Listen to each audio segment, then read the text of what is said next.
give a warm welcome to our final speaker, Ms. Julliet Pan.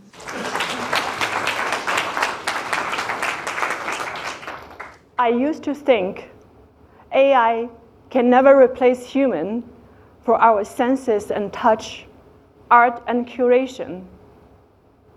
But this idea started to fall a few months ago. July this year, in Shanghai, I was invited to an art opening by one of the most established art galleries.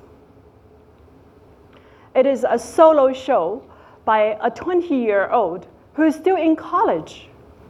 I was surprised by it because it's very unusual for such a young person to have a solo show, especially with a prominent gallery. Out of curiosity, I asked the gallery, why the show and why now?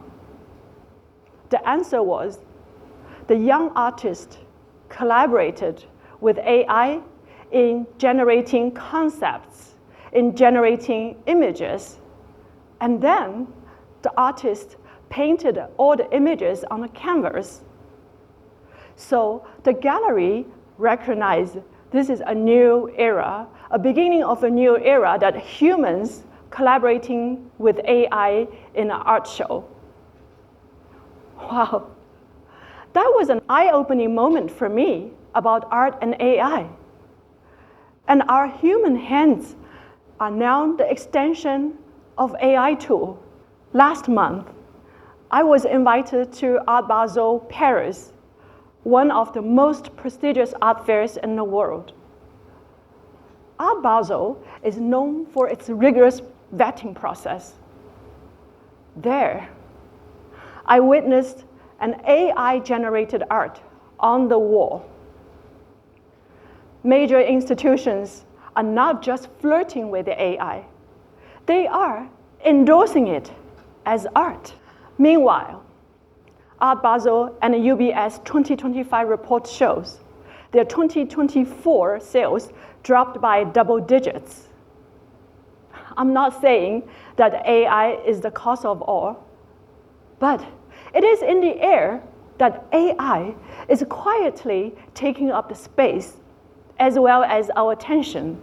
Remember, whatever we pay attention to grows, and whatever we ignore withers. Since November 2022, exactly 3 years ago, ChatGPT became the first LLM to be adopted by the market at scale. Ever since then, there are more than 1,000 art-related AI apps emerged.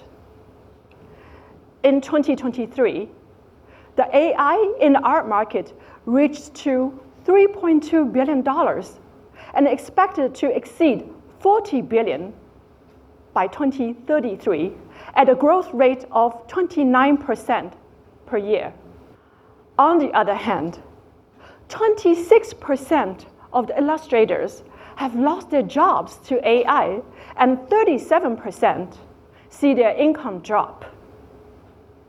So nowadays, everything creative can happen in a few lines of prompt and a single click. Looking forward 5 to 10 years ahead, what will happen to us, to the human society? ESSEC says, the day will come, AI can do all the things we can do. Not just some, but all the things. It is an AI tsunami. The supersonic tsunami, as Elon Musk says. If AI replaces us in all the things we do, including all forms of art and creation, is there anything left that is uniquely human, that is irreplaceable by AI? And what we are at risk of losing, to dig into the core of this question, we first have to understand what art really is. Tolstoy says, art is a transmission of feelings, is one soul touching another through external forms. Art is not in the act of producing, it's in the act of becoming. Why? let's first understand, what does art do to us, to the creator as well as the receiver? An artist, when they create, their journey carries their intellect, imagination, and emotions into the works. We call it the human signal. The artist's journey is a real psychological and biological experience of aliveness. Dopamine fuels the curiosity, the exploration, and the endorphin soothes the pain, turning efforts into endurance. So together, though both chemicals wire the artist's brain to want to make, to endure hardship, and to grow. If you remove the journey, then you remove the wiring. This is a snapshot of my friend, artist Lindsay Nobel. I have spoken to many artists, musicians, filmmakers like Lindsay. They all told me they are the happiest when they are in the creative flow. The creative flow is a part of the wiring. It is a state where challenge and skill merge, where the artist loses themselves in the process. Every brush stroke, every shift of the body, every touch on the string, every word written is a tangible imprint of the human signal. And many of them even said it is the contingency, the accidents, even the imperfection during the process excite them the most. Because, after all, art has never been about being efficient or perfection. It is the mirror of our human consciousness, messy, imperfect, and deeply personal. You may ask, okay, I get it. What does it do to the creator when they lose the journey? But for us, the audience, what do we have to lose if all arts are created by AI? Have you ever had this experience? When you look at a piece of art, a sculpture, listen to a piece of music, and watching a performance, you are deeply moved and feel as if you are living in the same feelings and the movement of the artist. Here's why. Every piece of genuine art carries the human signal, and we, the audience, look at the art. Our mirror neurons fire, our brains reconstruct the artist's journey, their movement, their emotions, their body presence, as if we are reliving in their experience. Sometimes, centuries later. This is not mystical. This is biological. Imagine you look at a piece of sculpture by Michelangelo, and your neurons fire, and you feel as if your own hands are shaping the marbles.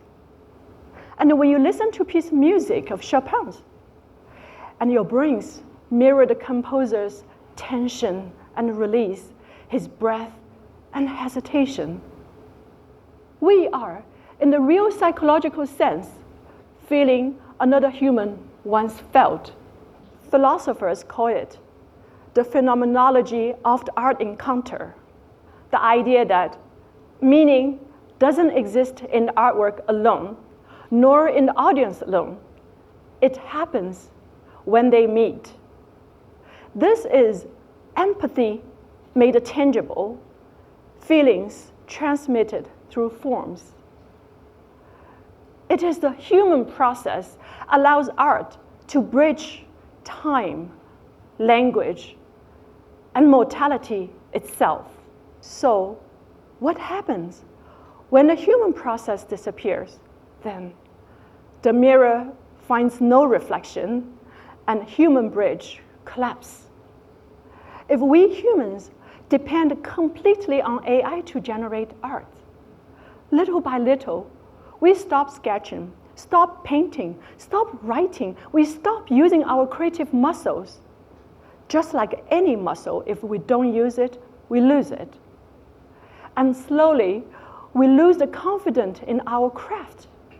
We create self-doubt. Our motor skills as well as self-confidence erodes. On the flip side, what we get is an abundance of kaleidoscopic but lifeless products. Yes, we can get more, faster, fancier, cheaper. What we don't get is the human encounter, is another living mind meeting ours. And the things we come for, the pain, the joy, the hope, the struggle, and the vulnerability, love, do not exist. What's the remedy? Do we stop AI? Do we slow it down? Unfortunately, at this moment, we are way beyond the point of reversal. AI actually is not our enemy. It advances science, cures disease, and saves lives. But without the guardrails, benefits flip into costs. What elevates us today could turn our society into desolate. That's why the more than 300 scientists, opinion leaders are petitioning for the AI red lines. Most of us are not AI scientists. But we are not powerless because the audience is never silent. The audience is the market. Whatever we care grows. Whatever we ignore withers. Please pay your attention to the human process. Value it, share it, and reward it.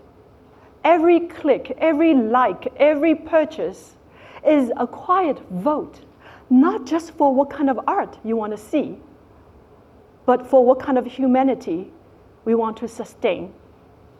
Every time you choose a piece of art that carries the human journey, you send a signal, and that signal says, human connection matters. Thank you.